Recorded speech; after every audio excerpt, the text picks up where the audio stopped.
right, recording is started.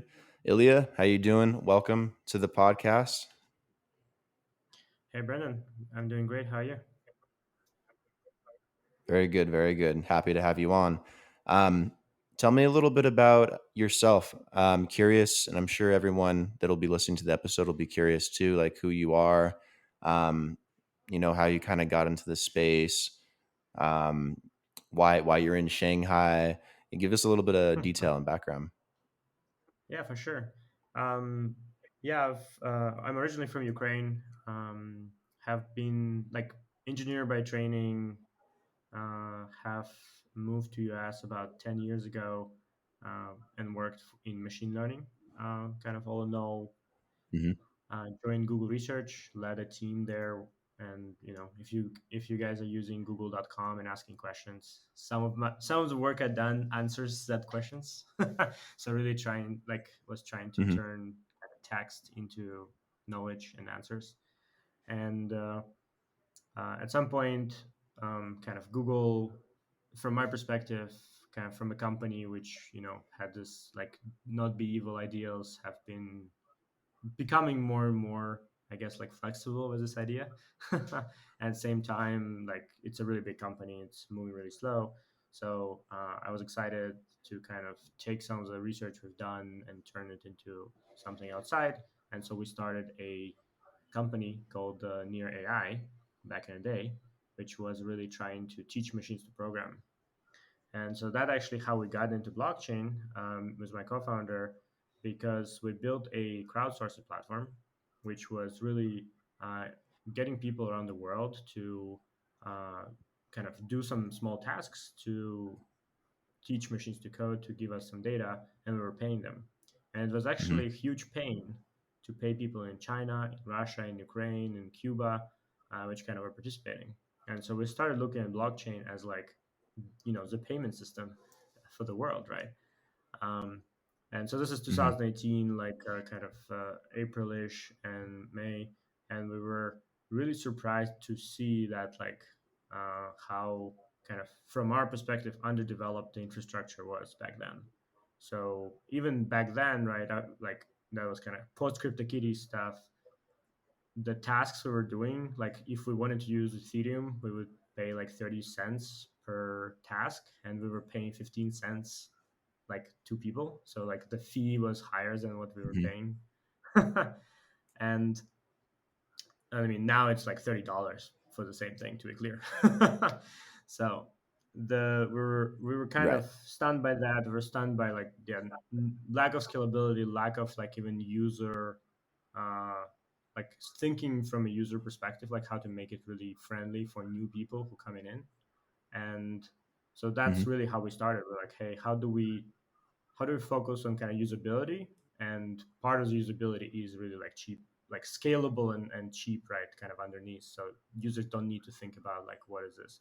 And to be clear, like developers also, this is a big problem for them. So we started with that. Hmm. So my co-founder Alex, he was working on a sharded database company before called MemSQL, and so he's bringing like and some of our kind of early team brings the experience of building like sharded systems. And kind of that's our belief in general, that you do need sharding to scale to for mass adoption versus just kind of putting bigger machine or putting kind of more different chains.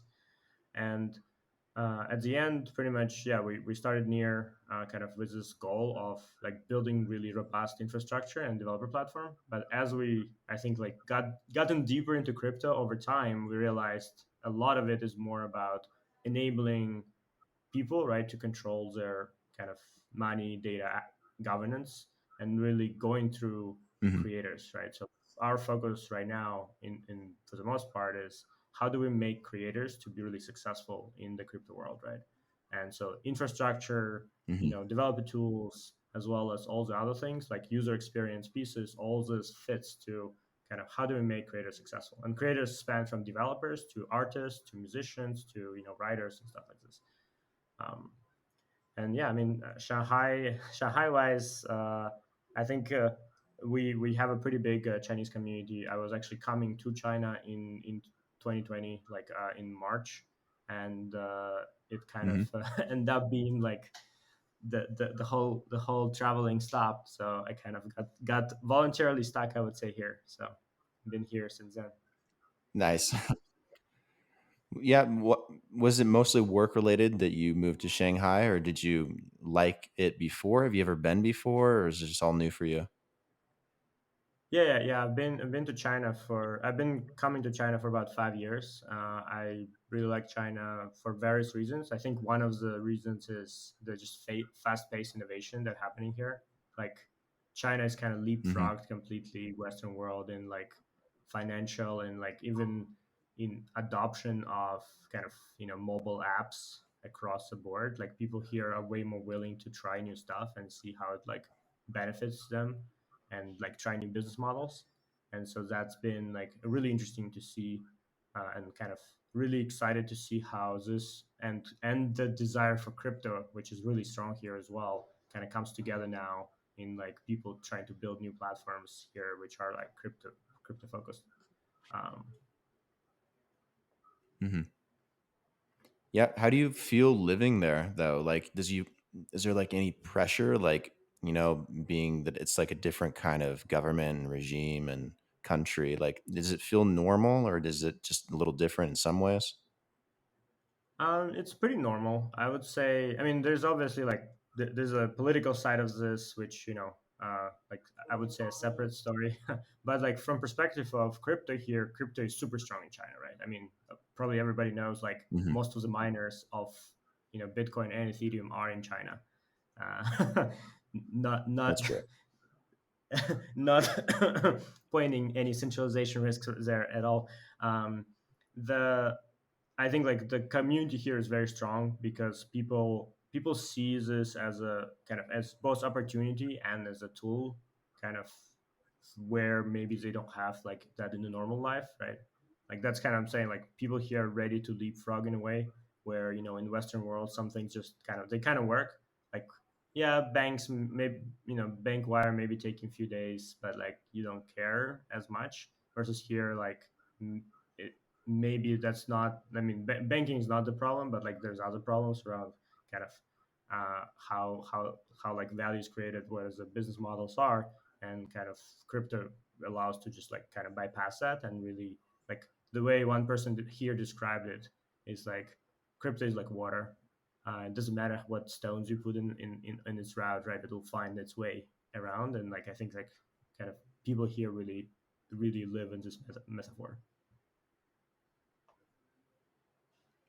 Yeah, it sounds interesting. I've always wanted to go to China and kind of see what it's like. So I don't know. Maybe at some point I will. I'm just still not sold on the COVID being completely gone yet. So holding back on certain traveling plans, but maybe in the future. Yeah, yeah. I want to hear more about Near Protocol though. I don't know a whole lot about it, but I hear good things. So tell me, like, what is it? Like, what's the general overview? What's the nuts and bolts? Yeah, for sure. I mean, so super high level, it's a proof of stake, Hmm. layer one smart contract blockchain. The core kind of differentiator, core reason how we achieve kind of scale and how we kind of allow and provide like long term, with mass adoption ability to maintain like low fees is through sharding. And so what sharding means is processing things in parallel and like scaling up your kind of computation capacity and then like storage capacity. And so this is the same thing that all the companies in kind of normal web are doing, right? They're not running everything on one computer. They just have thousands and millions of computers processing things in parallel. And kind of using that idea, and like it's not that actually easy to map it. I mean, Ethereum folks have been talking about sharding for like many years now. There's a lot of kind of in the space conversations, and so we have Hmm. like talked with everyone, designed it, built it. Like the current version in mainnet runs one shard just because there's not much demand yet, but we have kind of in testing running this with like multiple shards, also like cross shard communication, also like technical things are working, and really just like now it's more like waiting for demand and making sure there's like all the last knots are fixed.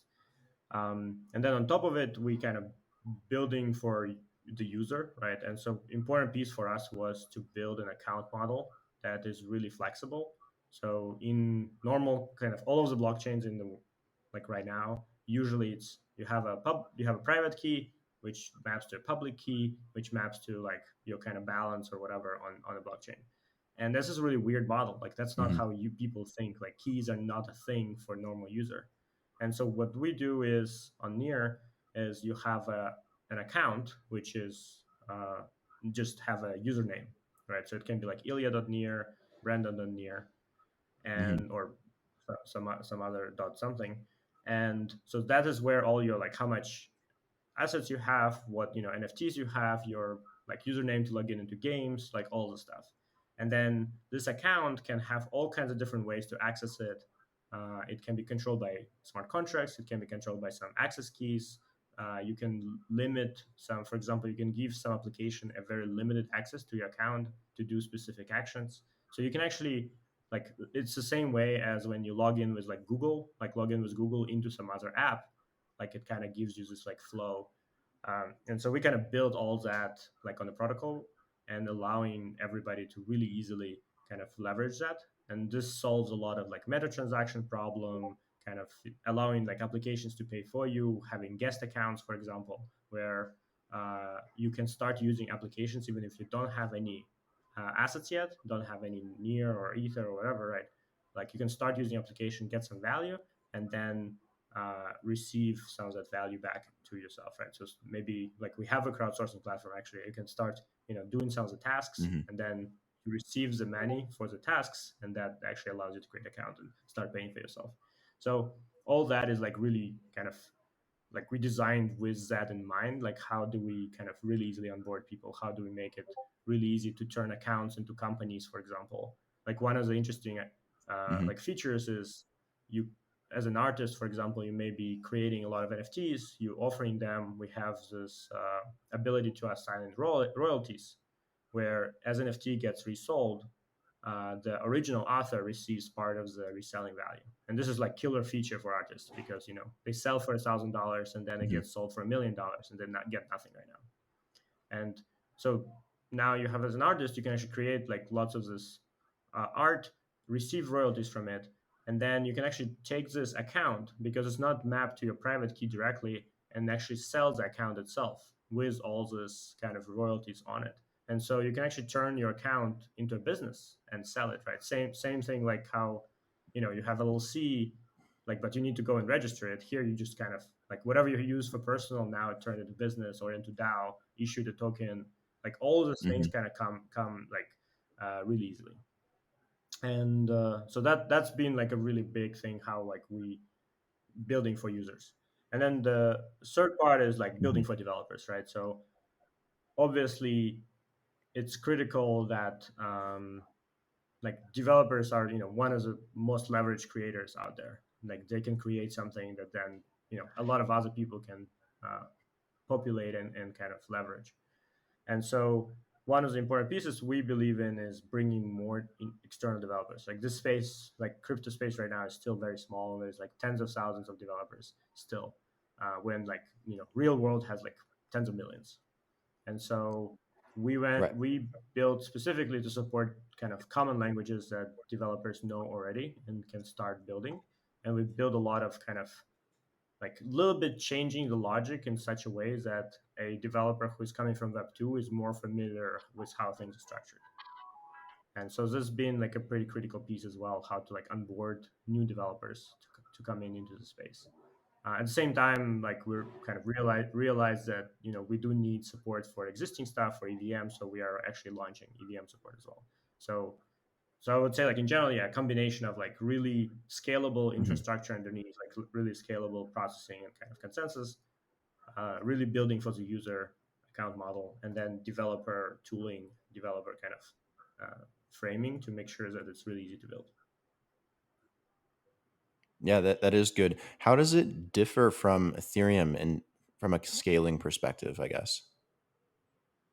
So depends which, like if we're talking about Ethereum one, I mean Ethereum one doesn't scale, right? Hmm. Ethereum one right now Yeah. has all the rollups, right, which are a way to scale pretty much. whereas execution happens kind of off chain, and then on chain you only check in the data, and it still has a lot of potential issues with kind of how's it going to work, what is a kind of cross communication will happen. There's the design for Hmm. Ethereum 2, which I mean keeps iterating. Right, there's still a lot of things in motion. I mean, we've been like we actually have a video review with Ethereum Foundation researcher Justin Drake on how the design of Ethereum 2 at that moment worked, and also we had a video Hmm. review of him asking us questions how our design works and comparing it. So not going into too many details, but our focus it being more pragmatic, honestly. And so we really want Hmm. to focus on what developers want and need now. And so this means like 1 second blocks, kind of really focused on kind of getting like this sharding, WebAssembly, all those things now done, and maybe a little bit, um, I would say, like going a little bit less on decentralization, right? So Ethereum 2 design in general is kind of very decentralized. There's a lot of validators, but in result, it's like way slower to achieve consensus. It's way slower to get finality. We have like finality in 1 2 seconds. We have like kind of all those things already working. Like kind of as I said, sharding is implemented in testing. Like the mainnet is running for like 6 months. Applications are running, right? That's kind of main main difference, and like the difference in approach is really comes from this idea of like we want to be more pragmatic and really delivers this value to developers now. What are developers wanting to build on top of Near specifically, or do you know? Like, are there like popular use cases or different popular things to build on it more specifically? Yeah, for sure. So generally, like right now, if we think from Ethereum perspective, right, Ethereum is a great place for financial, like high value financial operations, right? Because like even though Hmm. fees are high, but there's a lot of values, there's a lot of assets, and so this is where Ethereum is like shining right now. At the same time, there's been so many use cases that people envision to use Ethereum for, which like just are impossible now to use Ethereum. And so all of them are looking for a new home. That's really kind of short Hmm. answer. More Right. specifically, I think like the NFT kind of ecosystem, right? Everything from minting NFTs and selling them to and like auctioning them to games and kind of interactions between multiple NFTs in various ways. This is what we see really popular as people kind of really empowering these creators to start participating in this new economy, right? So we have like few already Hmm. applications launched kind of in that, few like more kind of creative things where you can like draw stuff together with other people and stuff like this. One of them like one of the NFT marketplaces that's been live is called Paras, and they've been been pretty successful, growing like I think like doubling every month or something on like number of users participating. And I Hmm. think that the other side is the with kind of financial operations. Like from my perspective, financial always is just an infrastructure. Like financial tooling is really allowing like the people who create, the people who like produce things to really you know have all the infrastructure it needs. Right, we need stable coins. We need people need leverage to be able to kind of create more efficient markets and all those things. And so what we see with financial stuff, people are definitely interested because like 1 second blocks and kind of really cheap fees allowed to do a lot more kind of uh, interesting like price discovery and interesting new applications which may be impossible to do on Ethereum again because of the kind of their parameters. And then like more I think a little bit longer term is bringing more kind of communities and social aspects of the interactions that I think like are evolving now, especially after Corona, after a year of people being like isolated. Like the digitization of communities becoming more and more important, and creating like economies around this. I think that this is kind of coming like over time as well. I think we only see like initial Hmm. sparkles of this. I think like crypto in general, right, is very like community driven, and so it kind of shows you like how Right. like some tokens, even when there's no product, the community itself kind of creates a token. Value of the token is the community, and so I think there will be more and more of some of things like that where you know uh, communities will come and create like social interactions around their own assets and around their own um, like value that they create, and then turn that into a kind of new economy that then like flows into all the other applications. It kind of sounded like you guys have some type of migration process too for all those, projects and dApps, things built on Ethereum. Is that the case? Like that they can move somewhat well or seamlessly over to Near if they wanted to take more advantage of its capabilities? So we have kind of couple things here. One is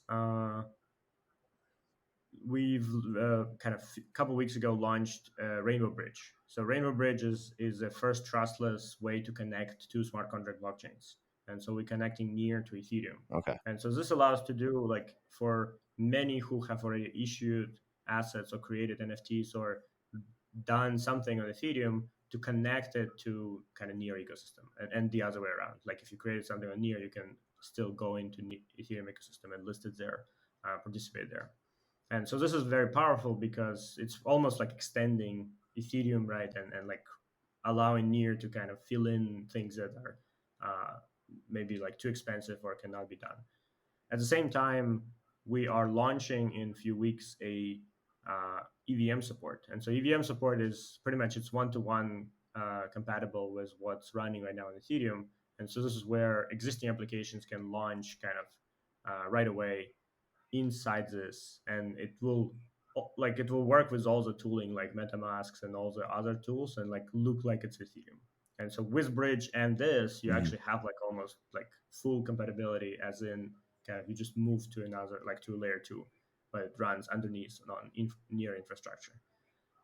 So we see kind of that as like where people who already have existing applications moving to that and still maintaining the same kind of Ethereum experience. And at the same time, we see people building kind of novel experiences on Near itself and linking into the Ethereum ecosystem, into Ethereum assets, kind of to bring them in and like create more economy on Near. Yeah, here's another question. Do you guys have, or is there a marketplace where you can find like near NFTs or that they're displayed or created, kind of like with OpenSea does with Ethereum? Is there something similar? So right now we have so Paras is one which is shows the Paras kind of cards. So this is Hmm. kind of digital cards which like are NFTs and like they have really awesome art. And then there's a like bunch of games that are being built on top of them. Kind of use these cards as like a in-game items. We also have a min base that are Hmm. launching, which is actually is application coming from Ethereum, which is a it's like a NFT marketplace factory. So it allows you to create your own marketplace and start minting your own NFTs, right? For example, you want to create like your own, you know, podcast NFTs, and you can just like, in few clicks Hmm. start doing it. I think like more kind of NFT marketplace across all of those things probably will be coming like next kind of few months, and including I think like with EVM, actually OpenSea itself potentially can spin up as well. So I think like there will be more Hmm. kind of those things coming in coming months. And same time, Gotcha. you can actually bridge So, those NFTs into Ethereum to see them in the OpenSea on Ethereum. okay, gotcha, gotcha.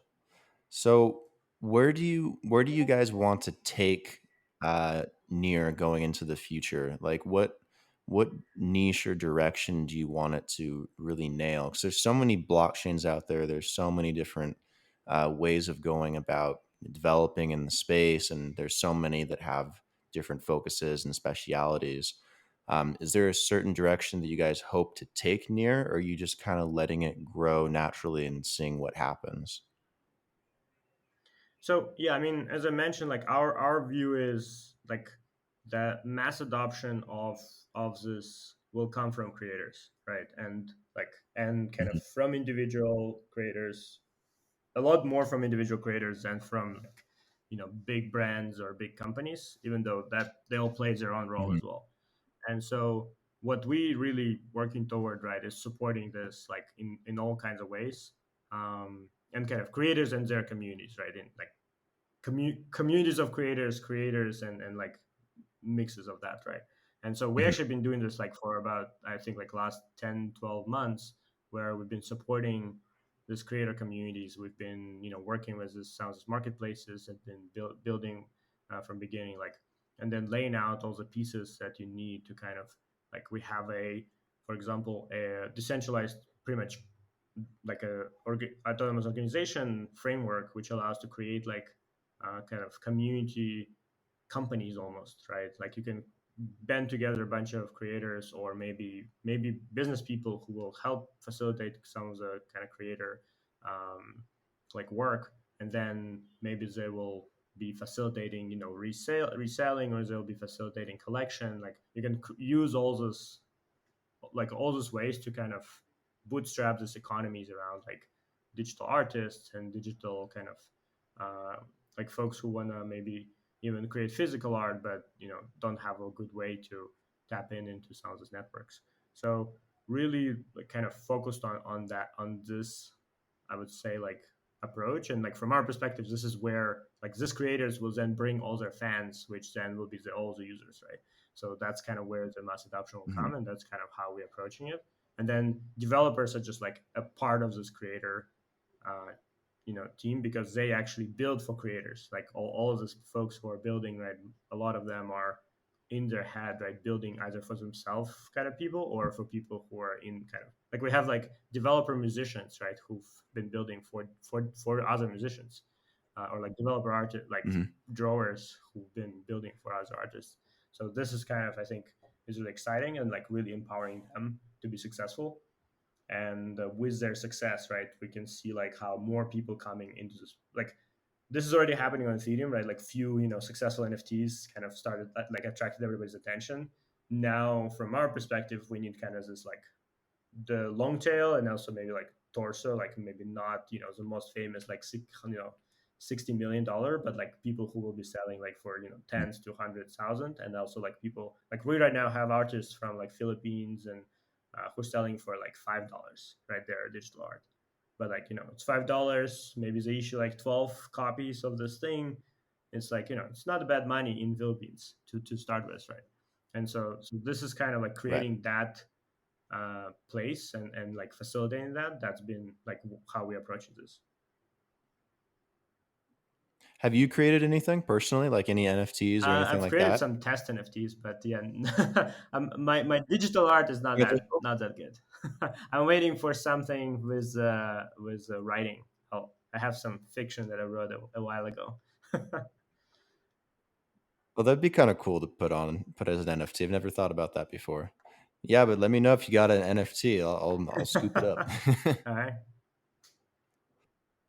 Um, yeah, but to, kinda wrap it up and close the podcast, what's the roadmap look like for near, the rest of this year in 2021? Do you guys have anything, in terms of updates or, changes to the network or things that you think people should just be aware of? Yeah, for sure. I mean, there's actually like a pretty pretty rich roadmap. So I mentioned EVM launch, so that's kind of coming next few weeks. Kind of, and like it's not going to be everything day one, so it will be like few different stages. So Rainbow Bridge, like we launched the basics. We launched kind of like developers can build whatever they want now, but we're going to launch few more features kind of on it, including making it like, actually we just launched making it cheaper already, like 3 times cheaper, but making it actually more like speed it up, and actually like connect more liquidity pools, like Mhm. pretty much a lot allowing to make the user experience a lot better, like faster and everything. And then we have, I mentioned, like a DAO infrastructure. So this really allows kind of this communities, people, even projects that want to launch their token, for example, to kind of operate in this like decentralized, like almost like a company, decentralized company, not just kind of token weighted organization. Um, we have a few more initiatives around just like finance and creators in general, right? Really kind of boosting this economy, and really kind of incentivizing more and more developers to build for this markets.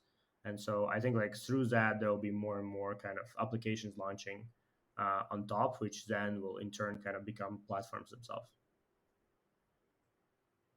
Sweet. Yeah, looking forward to all of it actually, coming out and everything. It'd be really cool to see how it plays out. I want to make some NFTs on Near and play with it and see what happens, and who knows. But Ilya, thanks for taking time to come on the podcast and everything. Really appreciate it, and diving into Near and talking about everything you guys are doing and yourself and whatnot. It's a fun conversation. Really appreciate it. For sure. Yeah. Thanks for having me.